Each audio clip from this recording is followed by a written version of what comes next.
Welcome to week 2. This week we will be finishing the chart, finish working the repeats, knitting the upper border, the 3 garter ridges at the top, and binding off nice and loose and weaving in our ends. So pretty straightforward, and let's cut to the chase. Once you've finished knitting the chart, you're ready for the garter stitch border, the upper border. So this is just the reverse of the cast-on border. And by that I mean the cast-on border was purl and then knit to create a garter bump. This is going to be knit and then purl. So real challenging, I know.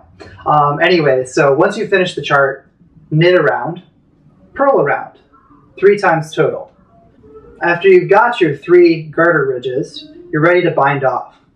So this bind off, again, I'm using a tech knitting reference here for, I believe they call it the 3-in-1 bind off or something along those lines, but on Tech Knitting's blog website is where you can find that. And this consists of purling actually into the stitch below the first stitch. So your first stitch of the round, go ahead and purl into that round below, and then you're going to take that stitch and that first stitch from the previous row and put them together on a small stitch holder or a stitch marker like this one. At this point, I would really recommend switching to the bigger needle size to keep it loose and to keep the bind off nice and stretchy. You'll bind off as per usual, normally, all the way around after this point. When you get to, after you've done the last stitch and you've bound off, you've still got, you want to save the last loop. So rather than breaking the yarn and pulling it through, save that last loop still on the needle there. And then go ahead and cut your tail. I like to leave about 8 inches or more. And thread your tapestry needle.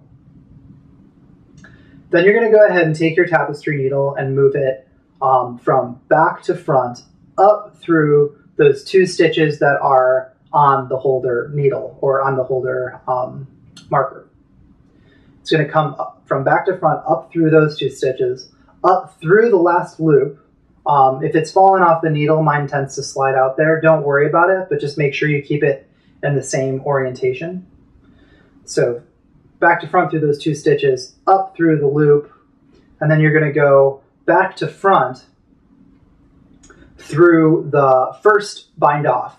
So the first bind off stitch that's leaning over to the left there, you want to go behind both legs, insert the needle through both legs from back to front, pull it through, dive that needle back through that last loop that was still on your needle, and then go ahead and go down from front to back through those 2 stitches on the holder and weave in the end. And that should create a relatively jogless bind off that matches as close as we can get, or as close as I know how to get, to the cast on edge. And it won't have that little jog where the joint is.